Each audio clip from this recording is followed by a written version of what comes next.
നമസ്കാരം, ഞാൻ doctor Ramees Najeeb, consultant interventional and clinical pulmonologist, SK hospital, Trivandrum. ഇന്ന് ഡിസ്കസ് ചെയ്യാൻ ഉദ്ദേശിക്കുന്നത് HMPV എന്ന ടോപ്പിക്കിനെ കുറിച്ചാണ്. പൊതുവെ ഇപ്പോൾ കഴിഞ്ഞ ദിവസങ്ങളിലായിട്ട് വാർത്തകളിൽ ഇടം പിടിക്കുന്ന ഒരു ടേമാണ് HMPV അഥവാ HMPV ഇൻഫെക്ഷൻസ്. HMPV എന്നാൽ ഹ്യൂമൻ മെറ്റാന്യൂമോ വൈറസ്, ഒരു വൈറസിൻ്റെ പേരാണ്. അപ്പോൾ അതിനെക്കുറിച്ച് ഉള്ള നിരവധി വാർത്തകൾ ഇപ്പോൾ കഴിഞ്ഞ ദിവസങ്ങളിലായിട്ട് നമ്മൾ കാണുന്നുണ്ട്. പ്രത്യേകിച്ചും ചൈനയിൽ കേസസ് കൂടുതലായി റിപ്പോർട്ട് ചെയ്യപ്പെടുന്നു. ഇന്ത്യയിലും കഴിഞ്ഞ ദിവസങ്ങളിലായിട്ട് വളരെ കുറച്ച് കേസസ് നമ്മുടെ ബാംഗ്ലൂർ, ഗുജറാത്ത് പോലുള്ള നഗരങ്ങളിൽ റിപ്പോർട്ട് ചെയ്തിട്ടുണ്ട്. അപ്പോൾ ആളുകൾ ഈ വാർത്തകളെ വളരെ ഉത്കണ്ഠയോടെയാണ് കാണുന്നത്. പ്രത്യേകിച്ചും നമുക്ക് COVID-19 പോലുള്ളൊരു മഹാമാരി നമ്മുടെ മുന്നിലുള്ളതോ അതിൻ്റെ ഒരു എക്സ്പീരിയൻസ് ഉള്ളതും കൊണ്ടാണത് പ്രധാനമായിട്ടും. സോ എന്താണ് HMPV ഇൻഫെക്ഷൻ? ഇതൊരു പുതിയ രോഗമാണോ? HMPV ഇൻഫെക്ഷൻ ഒരു RNA വൈറസാണ്. നമ്മുടെ കോമൺ ആയിട്ടുള്ളൊരു വൈറസാണ് RSV അഥവാ റെസ്പിറേറ്ററി സിൻസിഷ്യൽ വൈറസ്. അപ്പോൾ അതിൻ്റെ ഫാമിലിയിൽ പെടുന്ന തന്നെ ഒരു വൈറസാണ് HMPV. ഇതൊരു പുതിയ വൈറസ് അല്ല. ഇത് ആദ്യം നമ്മൾ കണ്ടെത്തുന്നത് 2001 അപ്പോൾ അതിനുശേഷം ഒരു വിൻ്റർ സീസൺസിൽ പൊതുവേ ഇതൊരു റെസ്പിറേറ്ററി ട്രാക്ട് ഇൻഫെക്ഷൻസ് ഉണ്ടാക്കാറുണ്ട്. പൊതുവേ അസുഖം മൈൽഡർ ആയതുകൊണ്ടും അത്ര സാധാരണമല്ലാത്തതുകൊണ്ടും സാധാരണ നമ്മളിതിന് ടെസ്റ്റ് ചെയ്യാറില്ല. ഇപ്പോൾ നമ്മൾ ICU പേഷ്യൻസിലൊക്കെ ഒരു ശ്വാസകോശ സ്രവങ്ങളുടെ സാമ്പിൾസ് എടുത്ത് വിട്ടാൽ ന്യൂമോണിയ പേഷ്യൻസിൽ കുറച്ച് പേഷ്യൻസിൽ പോസിറ്റീവ് വരാറുണ്ട് HMPV. അപ്പോൾ ഇതൊരു പുതിയ രോഗമല്ല, നേരത്തെ എക്സിസ്റ്റിംഗ് ആയിട്ടുള്ളൊരു വൈറസാണ്. രോഗലക്ഷണങ്ങൾ എന്തൊക്കെയാണ് HMPVയുടെ, അതുപോലെ ആരെയൊക്കെയാണ് സാധാരണ ഇത് ബാധിക്കുന്നത്?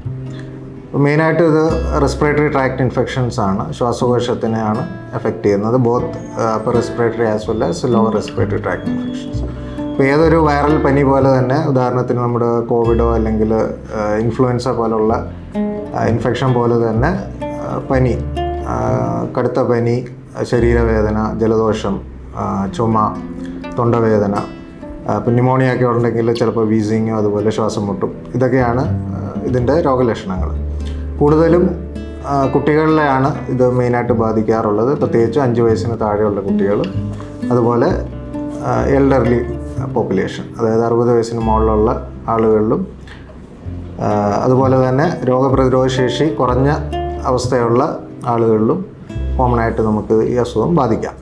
HMPV പകരുന്നത് പ്രധാനമായിട്ടും ശ്വാസകോശ സ്രവങ്ങളിലൂടെയാണ്, വായുവിലൂടെയുള്ള പകർച്ചയാണ്. കോവിഡ് പോലെ തന്നെ വായുവിലൂടെയും അതുപോലെ ശ്വാസകോശ സ്രവങ്ങളുമായി കോണ്ടാക്റ്റുള്ള പ്രതലങ്ങളിലും രോഗം പകരാം.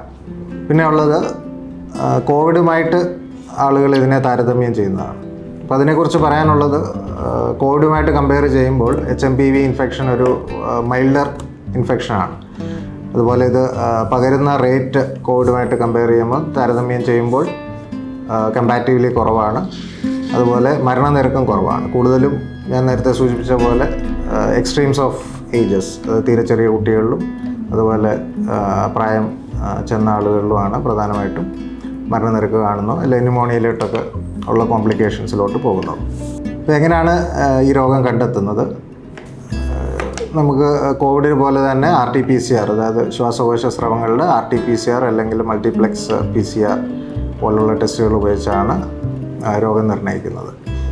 ഈ അസുഖത്തിൻ്റെ ചികിത്സ അതുപോലെ പ്രതിരോധം എങ്ങനെയാണ്? ചികിത്സയ്ക്കായിട്ട് നമുക്ക് സ്പെസിഫിക് ആയിട്ടൊരു ആൻറ്റിവൈറൽ മരുന്ന് അവൈലബിൾ അല്ല. അതുപോലെ തന്നെ ഇതിനെതിരെ ഒരു വാക്സിനും നമുക്കിതുവരെ അവൈലബിൾ ആയിട്ടില്ല. ട്രീറ്റ്മെൻറ്റിൻ്റെ ഭാഗമായിട്ട് പ്രധാനമായിട്ട് സിംറ്റമാറ്റിക് ട്രീറ്റ്മെൻറ്റാണ് വരുന്നത്. അതുപോലെ ഇതിൻ്റെ കോംപ്ലിക്കേഷൻസ് മാനേജ് ചെയ്യാം. ഉദാഹരണത്തിന് സെക്കൻഡറി ഇൻഫെക്ഷൻസ്, അപ്പം അങ്ങനെയുള്ള ട്രീറ്റ്മെൻറ്റും അലോങ് വിത്ത് സപ്പോർട്ടീവ് ട്രീറ്റ്മെൻറ്റാണ് ചികിത്സയുടെ ഭാഗമായിട്ട് വരുന്നത്. പിന്നെ കോവിഡ് സമയത്ത് നമ്മൾ ശീലിച്ച ഹാൻഡ് ഹൈജീനും അതുപോലെ മാസ്ക് ധരിക്കുന്നതും നമുക്കിവിടെയും യൂസ്ഫുൾ ആവും. സോ നിലവിൽ കോവിഡ് പോലെ ഒരു പാൻഡമിക് സിറ്റുവേഷൻ്റെ ഭീതിയുടെ ആവശ്യമില്ല. കാരണം ഈ വൈറസിൽ മേജറായിട്ടുള്ള മ്യൂട്ടേഷൻസോ അഥവാ ജനിതക മാറ്റമോ ഇതുവരെ അങ്ങനെ റിപ്പോർട്ട് ചെയ്യപ്പെട്ടിട്ടില്ല. സോ ഭീതി വേണ്ട, ജാഗ്രത മാത്രം മതി, പ്രത്യേകിച്ചും ചെറിയ കുട്ടികളിലും മുതിർന്നവരിലും. Thank you.